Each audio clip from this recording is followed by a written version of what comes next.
this is by far the best asymmetric bet that you can make, because even in very low probability scenarios, if it captures the monetary premium of all these assets, right, the upside potential, we're not talking about 10x. It could be 100x in a very quick period of time if it really captures the monetary premium of these assets. I remember when I was a kid, my parents had savings, and you would have building societies and banks offering interest rates 6-7%. They could put their money away and it would grow in value. It doesn't exist anymore. No. It doesn't exist anywhere. Yeah. They give you that, whatever the fucking interest rates are now, they're 3-4%, but they're 4-5% under inflation. Exactly. And that's true for other assets as well, right? People love real estate, right? It's the biggest asset in terms, I think, of monetary premium. And if you actually look at real estate, look in the US, look what has, use the Case-Shiller Index, which is an index that can measure price of real estate across different areas. And what you'll see is that most of the metropolitan areas, they have a very small premium to inflation. So it's like 2% above inflation in terms of price appreciation.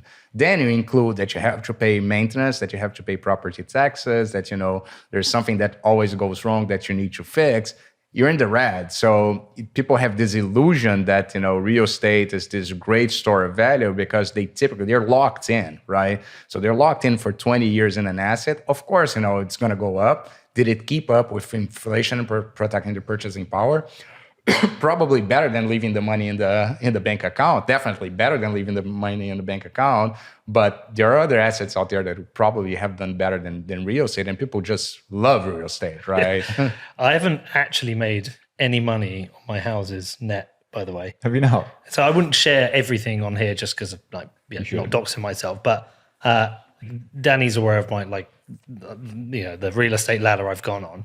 So my first house I did make some money on. Use that as the deposit for my next house, but in buying the next house, I had to pay stamp duty, so I lost a chunk of that. But then I got divorced. But you also bought that in 2008 in the housing crisis, right? I bought the top. I bought the top. I bought it probably a few days before you had your Merrill Lynch thing. So literally it was I bought it in June 2016. And then so 2008, and the crisis was July. Yeah. And so what happened is the value of the house dropped, but it came back. But then I got divorced, and then I had to give 70% of the value of the house to my ex-wife. But still, the house went up. And then when I bought my next house, I took a risk. And Did you take leverage to buy these houses? You got a mortgage or something? Yeah, I got a mortgage. So in the next house I bought the biggest house I could afford with the longest mortgage, with the lowest interest rate and the lowest deposit for me, so I could hold as much Bitcoin as possible. That was my thesis, right? But the stamp duty wiped out any profits. So I'm probably about net neutral over, my first house 2008. What's that? 16 years. I'm probably about net neutral. The divorce didn't help. Yeah. So two things if I just bought Bitcoin, I'd be a billionaire. Exactly. And that's what people don't realize, right? Again, they just look at price, point-to-point price. And the other thing is that actually people don't realize how volatile real estate can be because there's no mark to market, right? It's not like you have a ticker in front of your house, like you have the Bitcoin ticker that will say, okay, now Peter's house is up, 10%. And if you had the real market for your house on the day, I guarantee it would be extremely volatile, right? Yeah. It's raining a lot, maybe there is a flood that it's coming, your price is going to crash, right? Oh, now it's great. And, your neighbors are moving in, the development of then it go up significantly, right? And there's another thing, there's massive distortions in real estate. People, if you look in the US, right, there's massive subsidies for you to buy real estate. You buy a mortgage, you can deduct the taxes of the mortgage or if your the interest or if your taxes, right? And that just creates more incentive for people to leverage up, to buy the asset and to feel less, because the calculation that the typical American family will make in terms of real estate is how much can I afford every month? And then they will walk backwards to that. I say, okay, I have excess cash of $1,000 every month. I can afford $1,000 mortgage. They're not worried about the interest rate they're paying. They're not worried about that price house that they are paying for, right? And again, they're completely dissociated from any valuation which if price go up significantly, as long as they can afford the house, they don't care, right?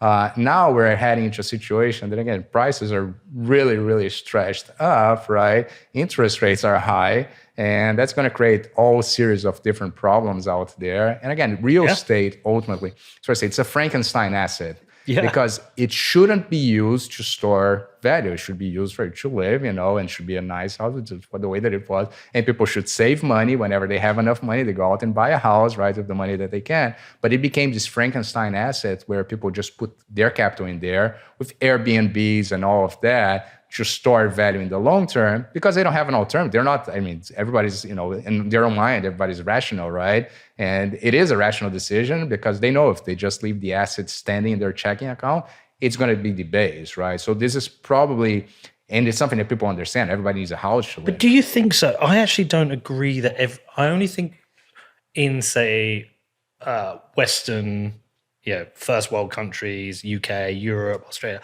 I only think people like our generation, my generation, only recently came to really understand inflation. I think before the current crisis, I don't think anyone really did. I still think people don't. Well, some people don't, but I think people have realized now, like when you have 2% inflation, I just think of it as an insidious, like slow theft that you don't really notice. Yep. It's like if you had $5 robbery. It's the $5 robbery. It's almost like if you had like a piggy bank and your brother goes in and he's stealing a couple of quid a day. You don't notice it because the pile of cash looks around the same. I don't think people generally did. Now they do because the price, they've seen prices go up so much so quickly. So I think our generation are just starting to get that, but they certainly don't understand it like you do, or my friends in Buenos Aires or Lebanon, because they haven't been through massive inflation. I think there's like a couple of generation gap in that as well, because my parents' generation do, because they lived through the 70s where there was really high inflation, but there was no real reason for anyone else to understand it, anyone who came kind of after that. Yeah. So I don't think people generally have done. I think they do now, but I still don't think inflation has been bad enough in the UK for enough people to be looking for something alternative. I always refer to my friends in the pub, right? They all know what I do. Are any of them, are my good friends texting me about Bitcoin? No, I've got the odd random person, but my good group of friends, nobody is. And even if we're in the pub, none of them are saying, you know what, I need an alternative for this inflation. What's happened is their mortgage rates have gone up a bit, fuel's gone up a bit, and their shopping costs have gone up a bit, and they've just rode through it. But they're not financially planning an alternative. Yeah. I think people are driven by two different motives, right? It's fear and greed. So far, if you look at the developed countries, right, it was in terms of real estate, it was a lot of greed. People know that they put the assets there, and they know that prices are going to go up in real estate in their mind, right? It's starting to, while in places like Brazil, Argentina, Venezuela, it's more on the fear side because we know that if it's not there, it's somewhere else, right? That's going to be debased. It doesn't matter. It leads to a lot of people going to one asset class, a $320 trillion asset class, right? We're celebrating that we just saw $1 billion going to ETFs, in one day. It's nothing. It's a drop in a massive ocean of liquidity in the world, right? And my point is that all this liquidity and it's not only real estate, you're talking about, all the way from Japanese stocks in the 80s, right? Internet stocks, then we had all kinds of different bubbles, real estate bubble and all of that. It's because we have excess liquidity in the system that needs to go somewhere. And if you have an asset that can capture even a small percentage of this massive ocean of liquidity, even with a very small probability in your mind, and even that it doesn't happen today, it happens in 10, 20 years, that asset should be valued much more than what it is right now, right? And this is why I come to Bitcoin. I always look at the numbers and I'm like, this is by far the best asymmetric bet that you can make, because even in very low probability scenarios, if it captures the monetary premium of all these assets, right, the upside potential, we're not talking about 10x. It could be 100x in a very quick period of time if it really captures the monetary premium of these assets, right? Can Bitcoin have a monetary premium? That's a good question. We were debating that last night. I think there's an opportunity now, and the opportunity is it's the risk that we take of this asymmetric bet, the gap in knowledge between us and everyone else. So that's like the opportunity for us. But we were like asking, because we were looking in your files you sent us, that you talked about the monetary premium on, gold and real estate and stocks, etc. And we're like, well, can Bitcoin? And we thought, one of the conclusions I came to is that Bitcoin can't have a monetary premium. It may. Oh, it may. Because I came to the conclusion that perhaps it doesn't because it's a pure free market. Yeah. But we always confuse when you look at valuation models, right? Yeah. Let's say we all come to an agreement that the fair value of Bitcoin tomorrow, for some reason, we open up a door. We can always sneak in the future, know that Bitcoin is going to be priced at $600,000 1 month from now, right? And we know that for certain, right?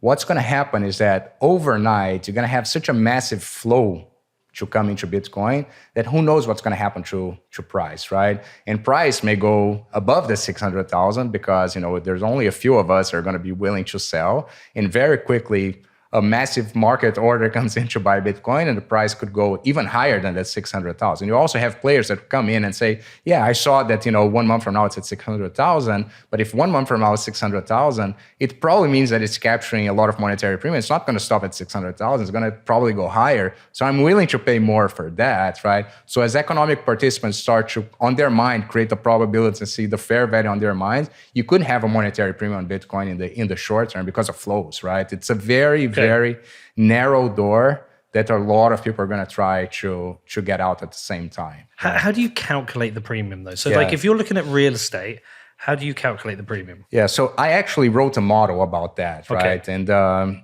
we were talking about that. So there are a series of frameworks that are created on a website. It's called nakamotoportfolio.com. And one of these frameworks is the Schrodinger coin model, which calculates the monetary premium, what would happen in a scenario that the monetary premium would be captured. So let me walk very quickly to what the model is. First, let me talk about the Schrodinger cat experiment, which is a fun, experiment in quantum mechanics, which basically it's a very simple experiment that, I think gives people some way to understand how quantum mechanics is different than everything else.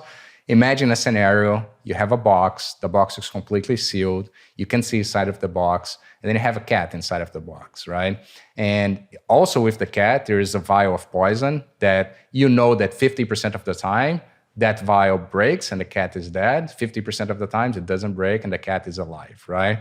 So the question is, with the box sealed and you look at the box, and you can know if the cat is dead or alive, that cat are alive. And if you go through the mechanics of quantum mechanics, the answer is the cat is both dead and alive at the same time, right? And, which is the most interesting thing, the fact that you open the box and you observe the cat actually may drive the outcome, which is mind-boggling, right, in quantum mechanics. We're not going to get too much into that. I know. Do you remember we had the quantum guy in Bedford? Yeah. And he was saying when they run the experiments, you can't look at it because it changes the result. Yeah, it breaks it. And I was like, I don't understand that this. That still doesn't make sense. Yeah, I don't understand this. What do you mean? He was like, so we run these experiments, but we can't look at the experiment because it changes. The observer will influence the result. Yeah, and I'm like, what do you want about? Yeah. I mean, we won't go there. But my point is, I remember back in November, like a year and a half ago, watching it coincidentally at the same day. I watched I think it was the first time that Michael Saylor was talking about Bitcoin as property. And on that video, he said, okay, so here's a real estate and Bitcoin is going to, be the best property that we ever had, right? And talking absolutes about that. Like, this is going to happen. And then I flipped to Bitcoin Twitter and somebody had just posted something about Dan Penna. You remember Dan Penna, the creator? Bitcoin is going to zero. Bitcoin is going to zero. Always, it's also talking absolutes, right? And that immediately got me. It's like, this is the cat that it's alive and the cat that is dead, right? So Bitcoin is the cat that it's either going to be eat away all the monetary premium of the world, or it's going to be dead, right? And it's going to be worthless. The answer is not one or the other. It's somewhere in between, right? And I love probabilities. I love probabilities since I was very young, right? And I'm like, okay, so let's put probabilities to these scenarios, right? Let's first understand the scenarios, and then we'll put probabilities to them.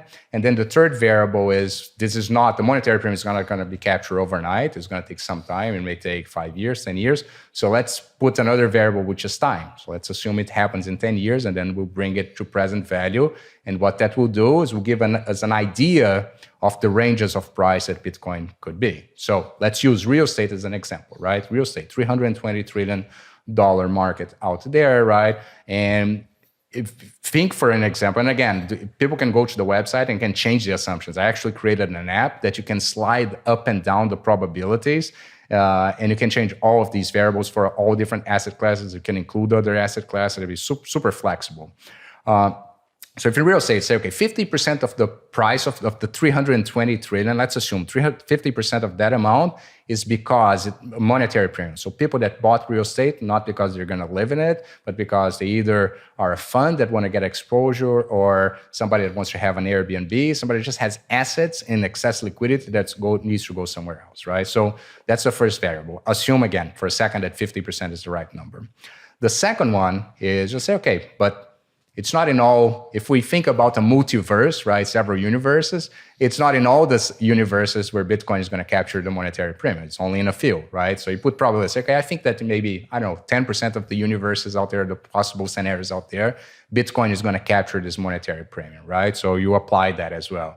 And then the third one is say, okay, so let's assume for a second that this is going to happen in 5 years, 10 years, and you apply a discount rate, you bring that to present value, and what you're getting, fundamentally what you're saying is like, if I believe that Bitcoin can capture with a small probability the monetary premium, which I assume is X of these assets in 5, 10 years, 15 years, this is the price that Bitcoin should be today. Not the price that it's going to be in the future, the price it should be today, right? That's what the model does. So the model does that for stocks, for bonds, for real estate, for art, silver, gold. And again, you can add other, I would argue there are other assets that are not included. There's cattle, there's like all different kinds of commodities that people use to store value, even currency, right? That should be in there as well. So this is a conservative measure. And then I have different scenarios there. I say, okay, each of these, let's keep the funny thing here.